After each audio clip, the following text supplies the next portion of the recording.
За сайн байцгаана уу? Та бүхэндээ эзний өдрийн мэндийг хүргье. Бид нар өнөөдөр нэг шин зүйл нь болохоор цоо шин ном эхлэх гэж байна. За өнгөрсөн удаад бид нар нэгдүгээр Самуэль, хоёрдугаар Самуэль, за Йошуа гэсэн том хуучин гэрээний бол номнуудыг бол дуусгасан байгаа. За ингээд өнөөдөр бол бүгдээрээ хамтдаа шинэ гэрээний бол 4 дахь ном буюу одоо Иохан номыг бол эхлүүлж байгаа. За ингээд бүгдээрээ хамтдаа энэ номыг эхлүүлэхээс өмнө би та бүхнээсээ нэгэн асуултыг асууя. Тэгээ энэ асуултыг та бас өөрөөсөө асуугаасай гэж. За тэгэхээр монголчууд бид нэг ийм үг байгаа. За ихэн хээр алаг бол хүүн шээр алаг гэж үг байгаа. Тийм ээ? За аав ээжигээ дуурайх биш, ямар авдар саваа дуурайх биштэй гэсэн үг байгаа. Тэгэхээр нэгэн комедиан хэлжсэн санаад байна. Хүүхэд бол аав ээжихээ яг тусгална гинэ. Цэцэрлэгт 5 наснуудын ертөнц гээд нэвтрүүлэг гарсан шүү дээ, тийм ээ? Тэгэхээр хүүхэд бол ерөөсөө гэр бүлд юу болж байна? Аав ээжихээ яг тусгална байдаг гэж, тийм ээ? Тэгсэн чинь нэг 5 настай хүүхэд тэгсэн гинэ цэцэрлэг дээрээ очиод юу гэлээ? За дөрвд хүн биш гэх шиг, тийм ээ? Дөрвөн юу шир мал биш гэж хэлсэн шиг, тий? Одоо тэгж яг 5 настай хүүхэд хэлсэн гэж байгаа байхгүй юу? Тэгэхээр гэр бүл хүүхэд бол аав ээжихээ тусгал байдаг гэж, тийм ээ? Тэгэж одоо тэр анги дээрээ цэцэрлэг дээрээ хэлсэн гэдэг байгаа. Тэгээ шоолж инээлдээд байсан, тийм ээ? Тэгэхээр их сонин. Та ингэж боддгоо бурхан ер нь яаж оршдог юм бол? Бурхан ямар зан чанартай юм бол? Бурхан ямар дөв дөрхтэй юм бол? Бурхан юу хүсдэг юм бол? Юу хийдэг юм бол гэж та бодож үзчихсэн үү? Бурханыг та магадгүй харж байгаагүй бах. Тийм ээ? Бурханыг ер нь яаж харж болох вэ? Бурханыг ер нь харж исэн хүн байсан юм болов? Бурханыг ер нь яаж харах уу гэж үнэхээр та хүсэж гин үү гэж. Та Бурханыг хармаар байна уу? Та Бурханыг үнэхээр мэдмээр байна уу? Бурхантай та үнэхээр учлан золгомоор байна уу? Тэгвэл би та нарт нэг сонин юм хэлье. Есүс Бурхан нэг арга замыг сонгосон өөрийгөө илчлэх. Хүүхэд гэр бүлийн тусгал байдаг юм бол Есүс Христээр дамжуулж өөрийгөө Бурхан илчлэхээр сонгосон. Өөрийгөө хинбэ гэдгээ юу боддог вэ? Юу хийдэг вэ? Ямар шин чанартайгаар оршдог вэ? Хаана оршдог вэ? Ямар хүсэл мөрөөдөлтэй вэ? Ямар зан чанартай вэ гэдгээ Есүс Христээр харуулахаар Бурхан өөрийгөө илчлэх 2 арга замыг сонгосон. Нэг нь Есүс Христийг хэрвээ та харвал Бурханыг харж ийн гэсэн үг. Есүс Христийг та хэлсэн, ярьсан, хийсэн болгоныг нь та харах юм бол бас Бурханыг харж байна гэсэн үг. Та Есүс Христийг мэдэх юм бол Бурханыг бас мэдэх боломжтой. Харах боломжтой шүү. Бурханыг 100% харах боломжтой. Бас 2 дахь Бурханы өөрийгөө илчилсэн арга зам нь үг байсан. Үгээр өөрийгөө хинбэ гэдгийг илчлэн харуулсан. Та үнэхээр Бурханыг таньж мэдэх бүрэн боломжтой. Та Бурханыг юу хийдгийг, юу боддгийг, юу сандгийг гэдгийг мэдмээр байна уу? Та тэгвэл Есүс Христийг мэдэрэй гэж. Ягаад гэвэл Есүс Христ бол Бурханы 100% тусгал юм. Есүсийг та мэдэх юм бол бас Бурханыг мэдж гин гэсэн үг. Тэгэхээр энэ нь бидрийг Бурханыг таньж мэдэх, Бурхан ингээд те ямар ч таг харанхуу хааж оршдог нь бүгд ямар ч бодол санаатай байдгийн, ямар хүмүүс бидрийг те яагаад бүтээсэн, Бурхан ер нь хүмүүс бидрээс юу хүсдгийг гэдэг таг харанхуу байсан бол бидэрт онцгүй. Ямар ч харилцаа холбоогүй байсан бол тийм ээ. Гэтэл Бурхан 2 ийм гоё арга замаар өөрийгөө илчилсэн. Хинбэ гэдгээ, хаана байдаг вэ? Юу хийдэг вэ гэдгээ илчилсэн. Тэгэхээр та Есүс Христийг судлах тусам Бурханыг таньж чадна. Яг л Есүс Христ Бурханы илчлэл واخгүй юу? Илчилж харуулж байгаа тий. За ингээд бүгдээрээ довчхон бас залбираад Библийнхаа текст рүү орцгоё. Баярлалаа Бурхан минь, та гайхамшигт үгээрээ бидэнтэй ярьж өөрийгөө таньж мэдүүлж бидний оюун бодлыг та тэлээч. Бидний мэрэгэн ухааныг та тэлээч. Эзэн минь бидний бодрол, бидний сэтгэлгээг та улам гүнзгий болгооч. Бидний итгэлийн үндсийг та улам гүнзгий болгоорой. Их эзэн Есүс Христийн нэрээр гуйлаа.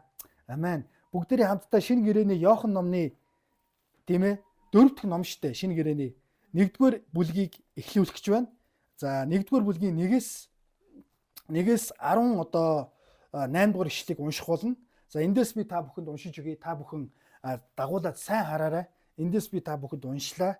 Иохан ном 1-р бүлгийн 1-р ишлэлээс Би та бүхэнд уншлаа. Та бүхэн дагуулад сайн хараарай. Ихэнд үг байв.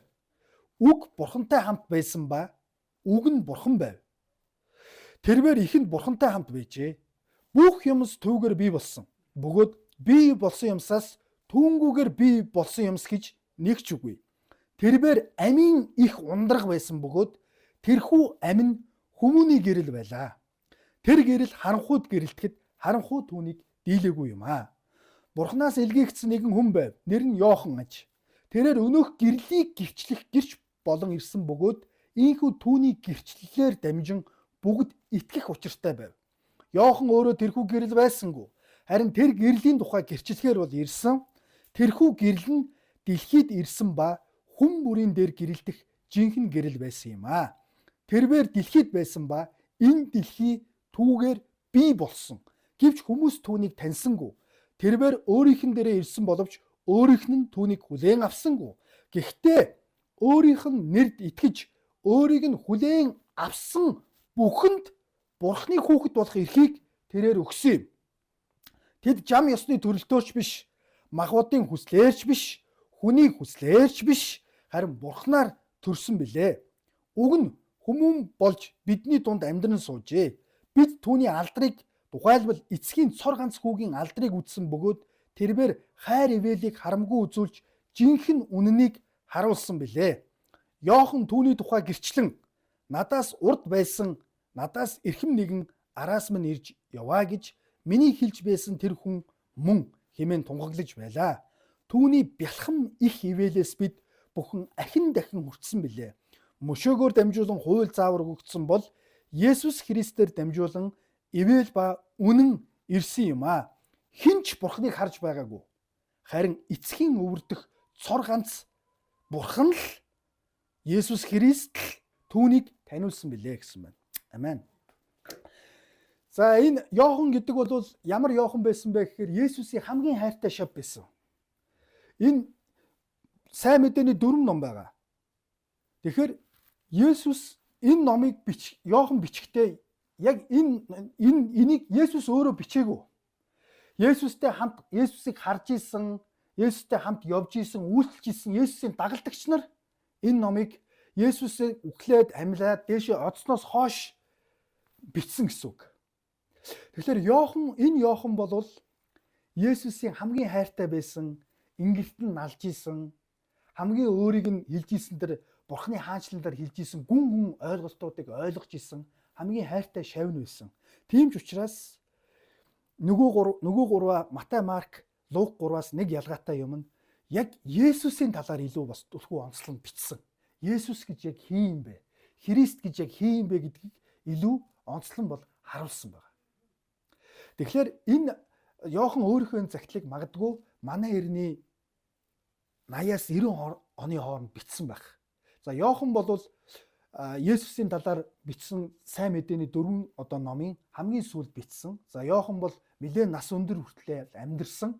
За насныхаа эцэст бол Батам арал руу бол цөлөгдсөн гэж. Итгэлээсээ болоод арал руу цөлсөн. Тухайн үед цөлж хүмүүсийг шийтгдэг байсан байна. Арал руу бол цөлсөн. Батам арал дээр байхдаа илчлэлт номыг бол бичсэн. 1-2 дугаар Йоханыг бас бичсэн. Тэгэхээр Йохан бол Есүсийн хамгийн хайртай шав байсан.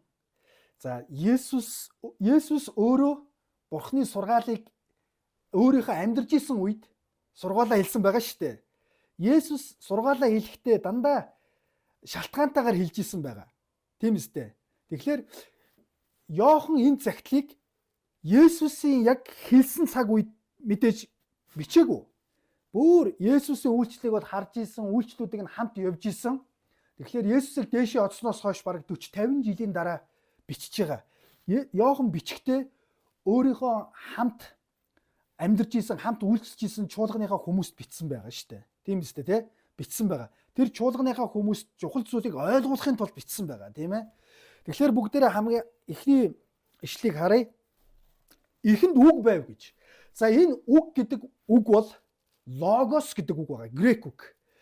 Грек сэтгэлгээ, грекийн гүн ухааны нэр томьёог агуулж байдаг. Энэ зөвхөн бидний хэрэгжилж байгаа зүгээр үг гэж үгээс илүү гүн гүнзгий утга санаатай буюу Энэ логос гэдэг үг грекийн одоо ахуй соёл мэрэгэн ухааны нэр томьёонд ямар утгатай байсан гэхээр бурхан дэлхийн ертөнцийг бүтээсэн мэрэгэн ухааныг хэлж исэн. Грек хүмүүс юу гэж бодож исэн гэхээр энэ логос гэдэг үг бол бурхан хэрхэн энэ дэлхийн ертөнцийг бүтээсэн бэ?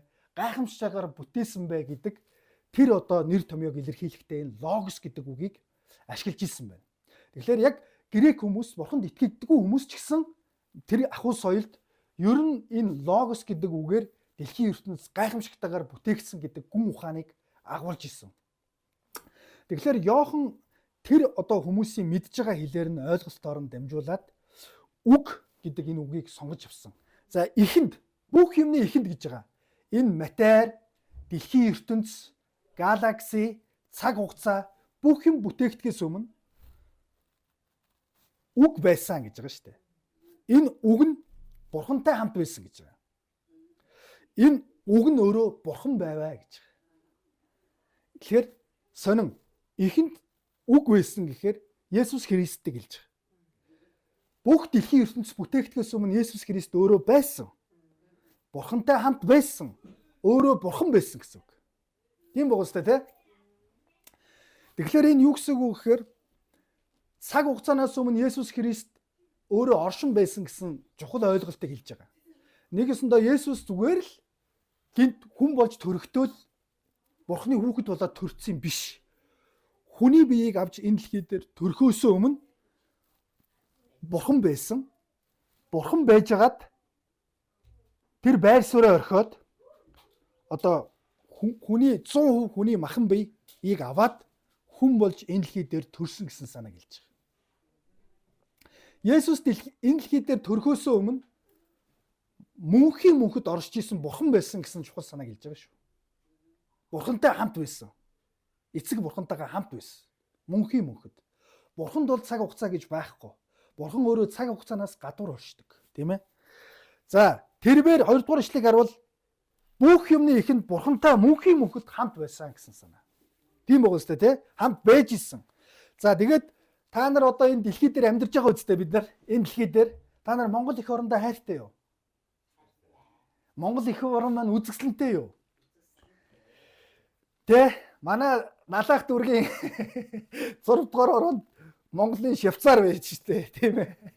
Тэрэлж маш гоё байгалаараа алдартай.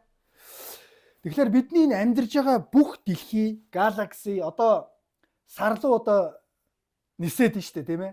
Галакси, нар, оддыг бүх юм Есүсээр бий болсон гэж байгаа штэ манайхаа. Есүсээр бий болсон гэдэг чинь юу гэсэн үг вэ гэхээр бүх зүйлийг бүтээхэд Есүс оролцсон гэсэн санаа байхгүй юу?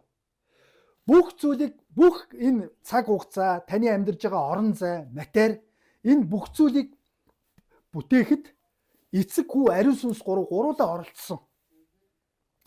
Эцэг тушаасан, тийм ээ? Хүү бас тэнцээ гүйцэтгсэн, ариун сүнс тэрийг бас байлгаж байгаа, барьж байгаа гэсэн энэ одоо гурван одоо теологийн бол одоо ойлголт бол явж идэг. За, түүнгүүгээр бий болсон юмс гэж нэг ч үгүй гэж штэ. Есүс бүх юм бүтээхэд Есүс Христ бас бүтээлсэн. Тэгэхээр яраа ийм байсан байна.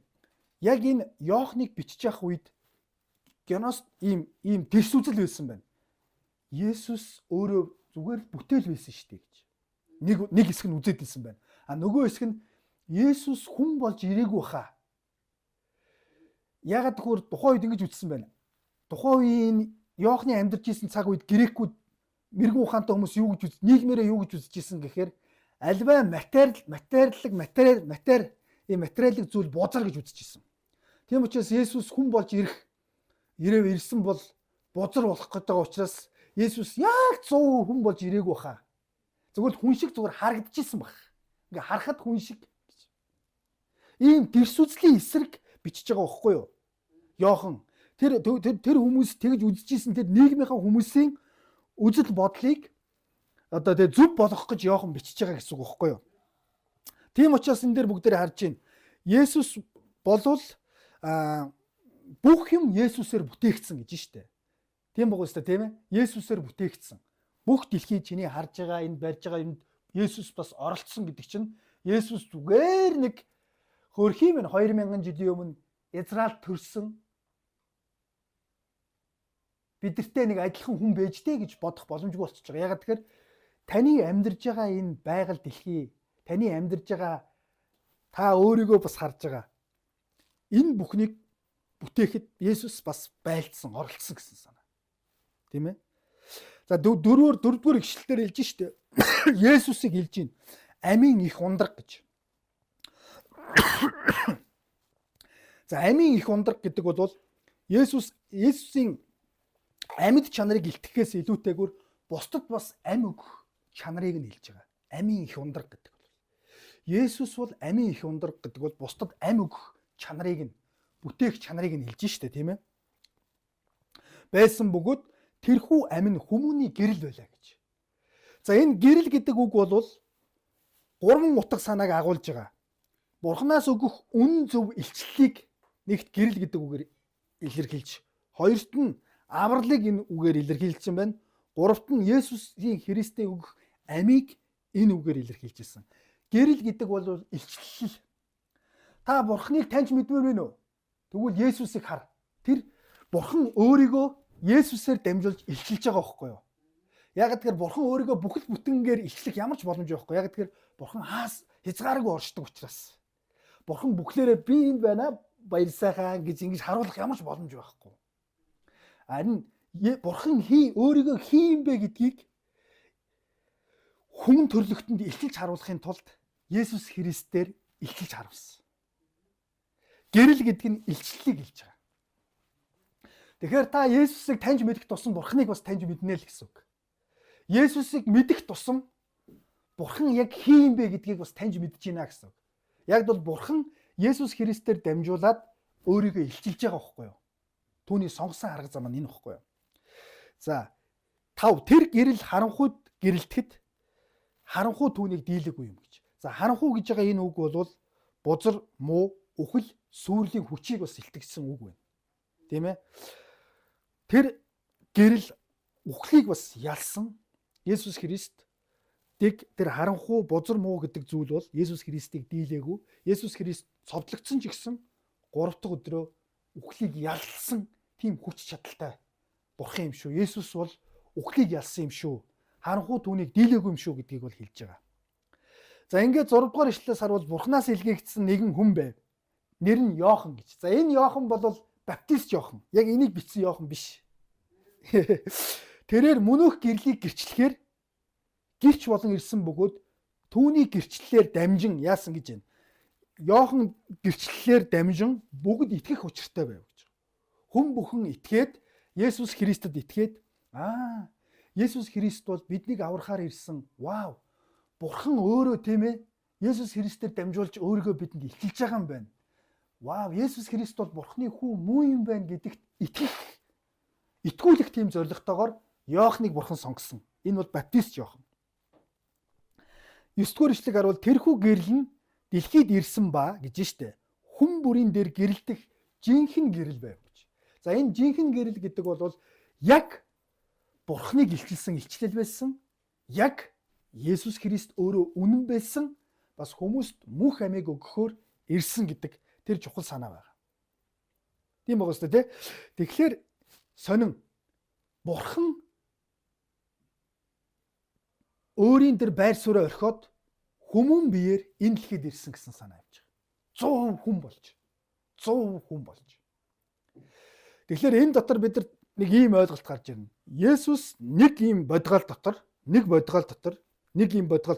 100% хүн 100% Бурхан байсан. Тийм учраас тэр бүх хүний нүглийг үүрч чадсан гэсэн үг. Хэрвээ Есүс нэг бодгоол дотор 100% хүн болоод Есүс ирлээ гэж бодъё. За яг хөө ирсэн байж гэж бид хүлээж авлаа. Тэгээд цовдлогдох юм бол зөвхөн өөрөө цовдлогдоод дуусчих.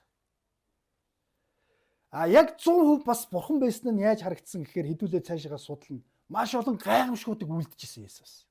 Хэрвээ 100% хүн байсан бол яг бидэртэй адилхан энэ донд сууж байгаа. Юу ч хийж чадахгүй, байгалагч захирч чадахгүй, гайхамшигч үлдэж чадахгүй, ингэж сууж явах байсан. За 10 дугаар ишлэгийг бүгдээрээ харуул тэрбээр дэлхийд байсан ба энэ дэлхий Есүс Христээр бий болсон юм аа. Энэ бол Есүс бол зүгээр нэг хүн болж ирсэн, зүгээр нэг төрсөн биш. Яг бидний итгэж байгаа тэр бидний амьдарж байгаа энэ дэлхийн ертөнцийг бол бүтээсэн бас бүтээгч бурхан юм шүү гэдэг санааг хэлж байгаа байхгүй юу. Тэгэхээр тийм богоостой те Есүс Христ бол бидний итгэдэг бүтээгч бас бурхан юм шүү гэдэг санааг Иохан өөрийнхөө юудэчүүдэд хандаж хэлж байгаа. За гэвч хүмүүс гэж байгаараа. За хүмүүс гэж байгаагаараа энэ дэлхийг хэлж байгаа. Бурхныг эсэргүүцдэг хүмүүсийг хэлж байгаа. Бас энэ дэлхийн хүмүүсийг хэлж байгаа. Хүмүүс Бурхныг таньсангүй гэж байгаа шүү дээ. Есүс Христийг таньсангүй гэж. Тэрээр өөрийнхэн дээрээ гэж. Өөрийнхэн гэдэг бол Израильчууд тэр газар нутгийг хэлж байгаа. Ирсэн боловч өөрийнх нь түүнийг хүлээн авсангүй гэж байгаа шүү дээ. Сонин байгаа үстэй те. Уг нь бол бид нар Бурханаар бүтээгдсэн. Тэгээ Бурхан бидэр дээр ирэхэд танихгүй нэг. Есүс Христийг таниагүй. Бас та биднийг бүтээгээгүй. Бид таныг танихгүй байна. Та бидний Бурхан биш гэж хэлж байгаатай яг адилхан. Нэгэсэндээ таны хүүхэд таныг үгүйсгэж байгаатай яг адилхан гэсэн үг. Тэгвэл танд одоо ямар санагдах вэ?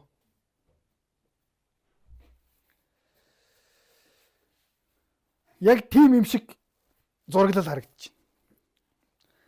За 12 дугаар ишлэгийг харах юм бол гэхдээ Есүсийн нэрд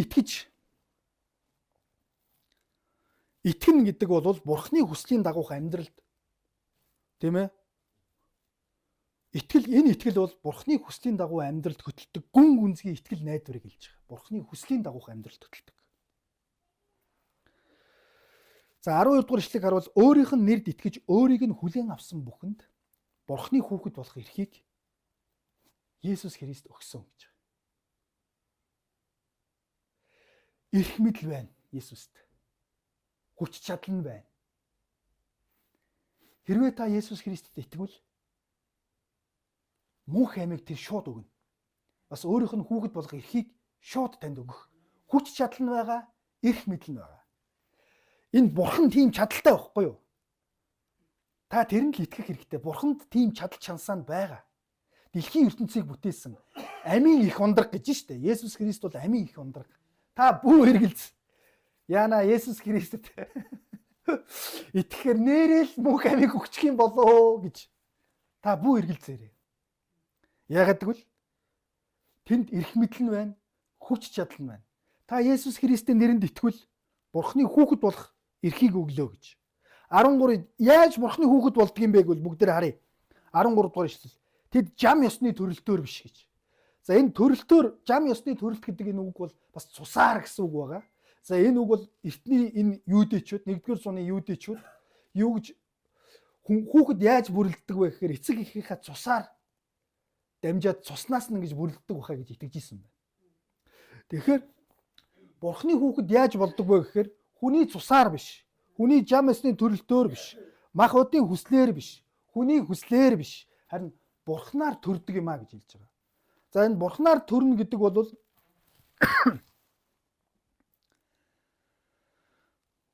Бурханд итгэх итгэлээр түүнтэй нөхөрлөх амьдралыг хүлээн авч, Бурханд итгэх итгэлээр тийм ээ, за манайхаа нааш харж байгаарай. Бурханд итгэх итгэлээр Бурхантай нөхөрлөх амьдралыг хүлээн авч, Бурхны хүүхэд болсон гэсэн утгатай. Тэгэхээр Бурхнаар төрнө гэдэг бол Бурханд итгэх итгэлээр Бурхантай нөхөрлөх тэр харилцааг хэлж байгаа.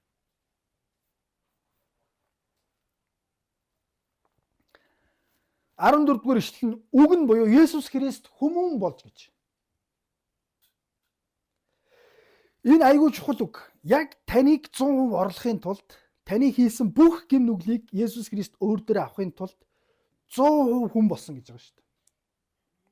Сонин шүү. Бурхны хайр ямар агуу вэ гэдгийг харуулж байгаа. Түрүүн бид нар үйлсэн хүмүүн гэгч хэн болоод та биднийг анхаарна вэ гэж.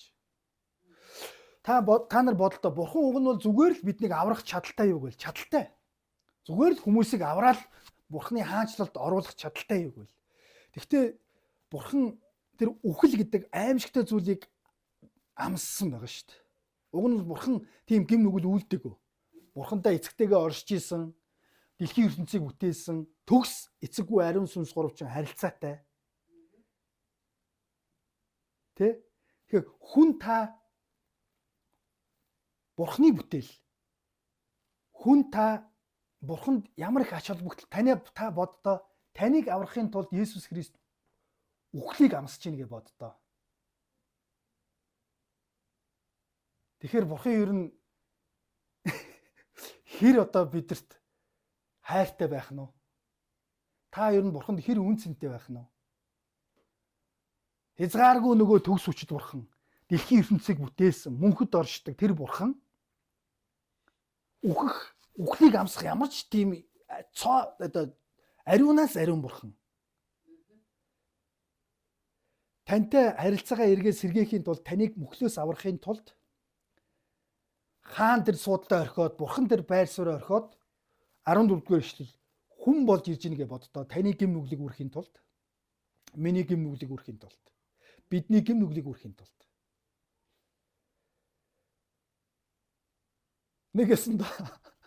Нэгэсэндээ та шоргоол зодог аврахын тулд нэг өөрөө хүн байхаа болоод нэг шоргоолц бий болъё гэд.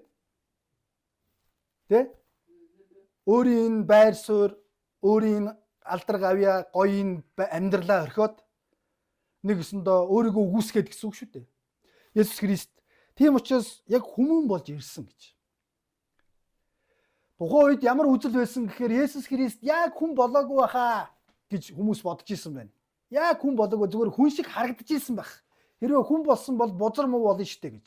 Яг үндсэндээ бол бузар муу болохын тулд гим нүгэл намайг оруулахын тулд, таныг оруулахын тулд, таны гим бузар муу зүйлийг үүрхийн тулд яг 100% таныг оруулахын тулд 100% хүн болсон. Тэгээ бидний дунд амьдэрсэн яг 100% хүн болсон нь яаж батлагдсан гэж Есүс өлсөж исэн, цангаж исэн, ядарч исэн, унтж исэн. Тэрийг нүдээр харсан гэрчнэр байгаа. Бидний дунд амьдран сууж бид түүний алдрыг гэж. За энэ дээр хараа. Энэ Иохан болон 12 шавнар хараа. Бид Есүсийн алдрыг тухайлбал эцгийн цор ганц хүүгийн алдар гэдэг бол оршихуй ба сүр хүч чадлыг үтсэн гэж байгаа шүү дээ. Яа. Бурхны оршихуй ба сүр хүчийг үтсэн, Есүсийг үтсэн бөгөөд тэрээр хайр ивэлийг харамгүй үзүүлж жинхэнэ үннийг харуулсан билээ гэж байгаа. За хайр ивэл гэдэг бол Бурхны болзолгүй хайрыг хэлдэг. Бурхан биднийг болзолгүйгээр хайрладаг. Авралыг бид нар үнгүүгээр авдаг. Есүс Христ тэр авралын ажлыг гүйцэлдүүлсэн. Тийм ээ? Харамгүй үзүүлж жинхэнэ үннийг харуулсан билээ гэж. За энэ ямар үнэн бэ гэхээр Есүс Христ бол үнэхээр Бурхан гэдэг үннийг, Бурхантай нэг, эцэг Бурхантай нэг, Бурхан чанартай. Тэгтээ 3 байтгаал, эцэггүй ариун сүнс гэсэн яг 3 байтгаал. Тэгтээ Бурхан яг Бурхан чанараараа Бурхан эцэг Бурхантай яг адилхан чанартай, мөнх чанартай. Тийм ээ? Тийм учраас яг тэр үннийг харуулсан, бас үннийг гэрчлэхээр ирсэн гэж байгаа шүү дээ. За одоо та шинэ гэрээг уншаарай. Есүсийг та унших тусам Бурхан хин бэ гэдгийг таньж мэднэ. Тийм учраас Есүс ингэж хэлсэн. Намайг харсан эцгийг харсан гэж хэлсэн. Би болон эцэг нэг юм аа гэж хэлсэн. Би өөрийнхөө хийж байгаа бүх зүйлээ эцгээс хийж байгаамаа гэж хэлсэн. Тийм ээ? Тийм учраас та Бурхан ер нь ямар байдгийм бол хаана байж идэм бол үүлэн дээр явж идэх юм уу? Таяг барьсан байж идэм үү? Цагаан сахалтай юм уу? Бурхан ер нь ямар бодол санаатай, ямар хүсэл эрмэлзэлтэй гэдгийг мэдмээр байгаа бол та Есүсийг л хэлсэн үгнүүдийг олж хараа, Есүсийг судал мэд. Тэгээ Бурханыг таньж мэдэх болно. Бурхан өөрийгөө нууц ноёнтон байлгаад тийм ээ. Ингээд хинч таньж мэдхээргүйгээр оршиж исэн бол бидэрт өнөгтэй. Харин Есүсээр дамжиж өөрийгөө илчилсэн гэж байгаа. Бурхан хинбэ гэдгээ хүн төрлөختөнд штэ бидэрт. За 15 дугаар ишлэл. Иохан түүний тухай гэрчлэн юу гэж тухайн үед цаг үедээ юу гэж гэрчилж исэн гэхээр надаас урд байсан гэж байгаа шүү дээ. Тэ? Мөнхөд байсан бурхан надаас эрхэм нэгэн, тэр бол мөнхийн бурхан нэгэн ирж яваа. Есүс одоо үйлчлэлээ эхлүүлэх гэж байна. Гэж миний хэлж байсан тэр хүн мөн хэмээн тунгаглаж байлаа. 16 дугаар ишлэл түүний бялхам их ивэлээс бид бүхэн ахин дахин хүртсэн билээ гэж. За энэ бялхам их ивэл гэдэг бол нөгөө авралыг хэлж байна. Нөгөө үнэнийг хэлж байна. Нөгөө чөлөөлөлтийг бас хэлж байна, тий. За мөшөөгөөр дамжуулан хууль заавар өгөгдсөн. За хууль заавар гэдэг бол Бурхны хүслийн дагуу хэрхэн амьдрах вэ гэдэг бол зааварчилгаа гэж. Библийн эхний 5 ном. За энэ бол Бурхны хүсэл байгаа. Хүмүүс биднийг хэрхэн зөв амьдраасаа гэдэг. Нөгөө талаас хууль бол биднийг бас гэм нүгэлтэй гэдгийг бол хэлж харуулж идэг. За Есүс Христээр харин дамжуулаад ивэл ба үнэн ирсэн юм аа гэж. Энэ бол аврал ирсэн юм. За үнэн гэдэг бол яг туйлын үннийг хэлж байгаа. Амлалт бэлэгдэж байгаа тэр үннийг хэлж байгаа. За үнэн гэдэг бол Бурхан өөрөө үнний эцсийн хэмжүүр юм аа гэдгийг бас хэлж байгаа. Тийм учраас Бурхан өөрөө үнэн байж ижил үннийг хэлнэ. Тийм учраас манайхаа Бурхан л үннийг хэлж байгаа шүү. Өөр зүйл энэ дэлхий бас бидэрт хашгирж ярина. Бурхан юу гэж энэ дэлхий биш дээ. Бурхан бол ингэж хэлсэн. Би чамайг ганцхан зоостой эмхтэй зоосоо гээчгээд тэр зоосоо олтлоо хайж байгаа. Тэр эмхтэй шиг би чамайг хайрладаг юм а гэж Бурхан хэлдэг. Чи надад үн цэнтэй юм а гэж. Би чамайг өөрийнхөө цусаар би чамайг аврахын тулд чи надад маш эрхэм нандин учраас би чамайг аврахаар ирсэн юм а гэдэг энэ бол Бурханы үнэн шүү. Би чиний бүх ичгүүрийг үүрсэн гэж хэлдэг. Тэгэхээр Бурханд та хэн гэж тодорхойлогдож байгаагаар л энэ үнэн таныг тодорхойлно. Та хичнээн муухай юм хийсэн байж болно. Таны эргэн тойрнороо нутаг усаараа мэддэг байж болно. Таныг хинбэ гэдгийг чинь. Ямар муухай хүн бэ гэдгийг чинь. Тэгэхдээ тэр хүмүүс юу гэж бодож байгаагаар таны хинбэ гэдэг тодорхойлохдохгүй. Хэрвээ та Есүс Христэд итгэсэн бол Есүс Христ таны бүх ичгүүр гутамшиг нутаг усаараа мэддэг, таныг мэддэг. Ямар муухай вэ гэдгийг чинь мэддэг. Тэр ичгүүрийг загалмай дээр Есүс үүрцсэн баггүй юу? Тэр ичгүүрийг чи автсан. Намайг ч гэсэн манай найзууд ямар муухай хүн байсныг мэдж байгаа. Би одоо нэг найзтайгаа альфа хийж байгаа л да. Чи ямар их муухай юм хийжсэн гимсэн үү гэж хаш намайг тэр найз. Мэдж байгаа үстэй гэж. Мэдж байгаа. Тэгэхээр хараа. Тэр миний одоо ичж байгаа ичгүүр байгаа шүү дээ. Муухай юм хийсэн тэр ичгүүрийг чинь Есүс Христ загалмай дээр үүрцсэн учраас одоо чи Бурхны өмнө үн цэнтэй болсон, Бурхны хүүхэд болсон гэдэг Бурхан хэлж байгаа бол энэ үнэн. Харин гэтэл энэ дэлхий бол хэлж байгаа юм байвал худлаа гэсэн үг. Чи бол уучлагдахгүй. Чам шиг муухай юм яаж уучлагддгийг. Чи болж үз. Тэ? Чи өөрийгөө хар. Чи өөрчлөгдөж чадахгүй. Чи ингээл энэ амьдрал чинь дуусна. Тэ? Гэдэг энэ зүйл бол энэ дэлхийн чимээ шууга. Энэ дэлхий ян гэж энэ дэлхий бол ингэж хэлнэ. Чи хайрлагдах ёсгүй гэж хэлнэ. Харин Библи Бурхан юу гэж хэлж байгаа л энэ туйлын үнэн. За. Хинч Бурханыг хараагүй. Одоо амар гоё 18. Хинч Бурханыг хараагүй. Та Бурханыг хармаар байна уу? Яг үнэхээр хармаар байна уу? Тэгвэл эцгийн өвөрдөх цор ганц Есүс Христ л Бурханыг таниулсан билээ гэж. Хүүхэд таны тусгал мөн үү? Таны хүүхэд таны тусгал мөн үү? Тэ? Гэрт аав ээж юу гэж хоорондоо хэрэлдэж чинь яг тэгж хэрэлдэнэ. Цэцэрлэг дээр очиод яаж хөдөлж чинь яг тэрийг нь дуурайна. Ямар юм хэлнэ яг тэрийг нь хэлнэ тэ. Тэгвэл Бурханыг та хармаар байна уу? Бурханыг та мэдмээр байна уу? Хаанаас олох вэ гэж Есүс Христийг л та харж байгаа. Яг л Бурхан өөрийгөө Есүс Христээр дамжуулж илчилсэн байна. Тийм ээ. Тийм богоц. Тэгэхээр ийм гоё арга замыг Бурхан өөрөө ингэж л ажилласан. Бас Бурхан үг гэдэг энэ багж зэмсгээр дамжуулаад өөрийгөө илчилсэн. Бас дэлхийгээр дамжуулаад өөрийгөө илчилдэг гэж байгаа шүү дээ. Бүтээлээрээ. Та Тэнгэрийг хар. Энүүгээр дамжуулаад Бурхан ямар агуу вэ гэдгийг илчлээд байгаа. Бид нар энэ байгалыг хараад гачин болж байгаа үстэй байгалийн юм. Байгалаа хараад бүр дуу алдаал. Гэтэл энэ байгаль чинь өөрөө Бурханыг илчилж байгаа гэж боддоо. Бурхан ямар агуу вэ гэдгээ Бурхан илчлэхийн тулд байгалыг бүтээсэн байгаа байхгүй юу?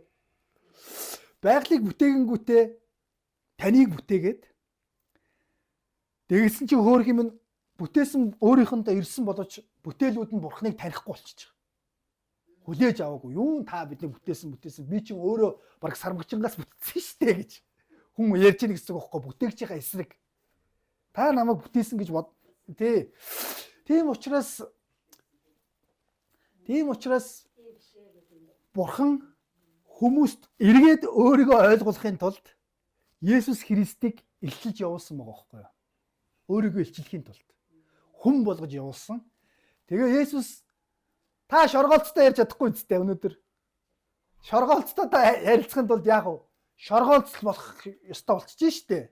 Тийм учраас Бурхан хүмүүст өөрийгөө илчлэхийн тулд хүүгээ хүн болгож явуулсан байгаа байхгүй юу? Тийм учраас Есүс Бурхан байж ич яг 100% хүн болж хүмүүсийн дунд ирээд тэгээд Бурханыг таниулж байгаа байхгүй юу? Бид нар чинь Бурханы бүтээл штэ манайхаа. Та нар сармагчингаас бүтээгүй шүү. Тийм ээ? Гэдэг тийм ээ? Та нарыг би аврахаар ирлээ. Та нар бол Бурханы төрхөөр бүтээсэн манайхаа тий? Гэдэг энэ тий Бурхан бол өршөөнгөө, Бурхан бас хайраар дүүрэн гэдгийг таньж мэдүүлж байгаа байхгүй юу?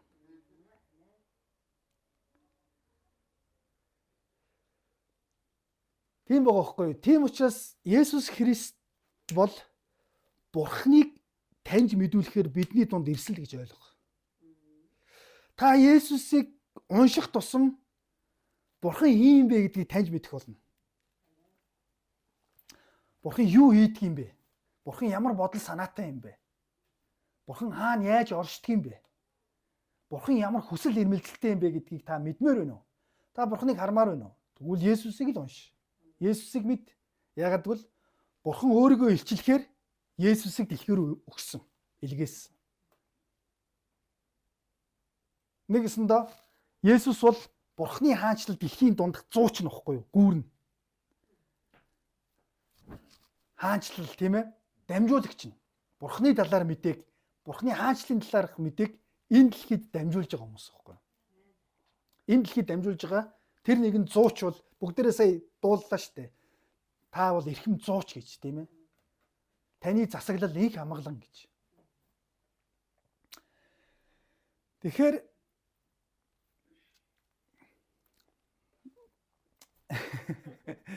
штэ. Тий. Тэгэхээр манайхан танд Бурхан өөрийгөө илчилж харуулсан бүхэл бүтэн түүх бидний гарт байна. Бүхэл бүтэн ном бидний гарт байна. Та Бурханыг таньж мэдээрэй. Таны амьдрал баяр хөөрөөр дүүрэх болно. Утга учраар дүүрэх болно. Тийм ээ, амар тайвнаар дүүрэх болно. Тэгэхээр Бурхантай уцсан золгохоос илүүгээр өөр нь хүний амьдралыг өөрчилдөг зүйл гэж байхгүй гэж.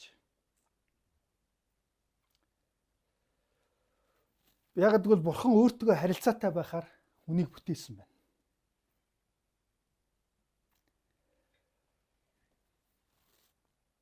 Тийм учраас та Бурханыг илүү таньж мэдээрэй, мэдлэгээ нэмээрэй. Тийм ээ. Үнэхээр Бурханыг таньж мэднэ гэдэг гайхамшигтай гоё аялал байдаг.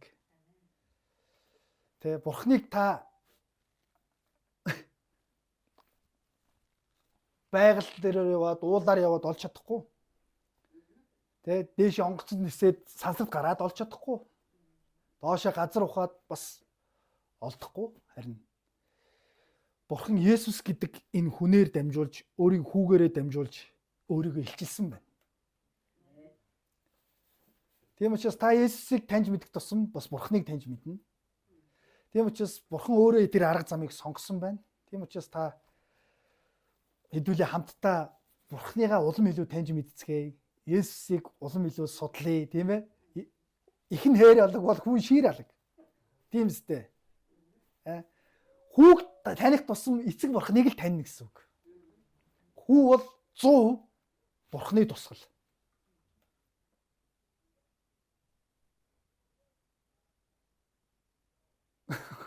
Одоо ингээд аав ээждэг амар адилхан байдаг шүү дээ хүүхэдтэй.